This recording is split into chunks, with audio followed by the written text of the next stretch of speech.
All right, fourth graders, I hope you truly enjoyed the video as much as I did, including the pink hair. Check out the next slide. I'm going to do another example for you, and then it's your turn to try it. So I'm going to try it with some different times. So let's say this time he was on the computer from 11:17 a.m. until 3:52 p.m. That is a long day. So I'm going to make that T chart, just like they did in the video, and start banking my time.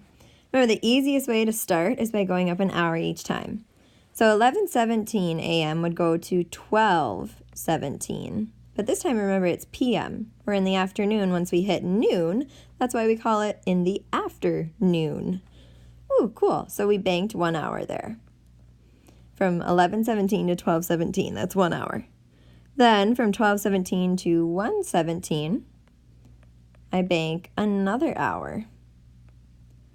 1:17, can I make it to 2:17 without going over? I can. So I'm banking yet another hour. Then 2:17 to 3:17, I can do that without going overboard. So I've banked yet another hour. Now, I'm going to move my work up just a little bit here so it's out of the way so that I can have more room. Now, I cannot go another hour to 4:17 because then I'm going overboard. So this time, I'll go by tens, just like they did in the video. So then I'll go to 3:27. So then that was 10 minutes that I'm banking. Then I can go to 3:37, still not going over, for another 10 minutes.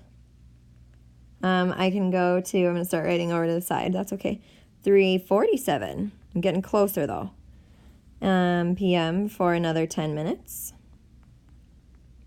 Okay, so here, I cannot go another 10 minutes because then it would be 3:57 and then I would be overboard. So now I have to count up 47 to get to 52. Well, 47 to, say, 3:50 p.m., that's 3 minutes. And then from 3:50 to 3:52 p.m., that's 2 minutes. Okay, I'm going to combine those to make a group of 5. So now I just have to add up what was in my bank. So let's see how many hours we have. I have here one. Well, I'm going to choose a different color. That one's kind of hard to see, isn't it? Okay, there we go. Now I have my pen. So here's 1, 2, 3, 4 hours. And then I go to my minutes. I have 1, 2, 3 of 10 minutes. So 10, 20, 30, or 10 times 3. So that's 30 minutes. But then remember, I need to add the 5 minutes. So 4 hours and 35 minutes. Whew, that's a long time. All right, kiddos, on your ticket today, you're going to be solving to figure out how much time the teacher now spent on the computer if they were there from 8:42 a.m. to 10:05 a.m. Remember to use the T chart. Take your time. Do your best.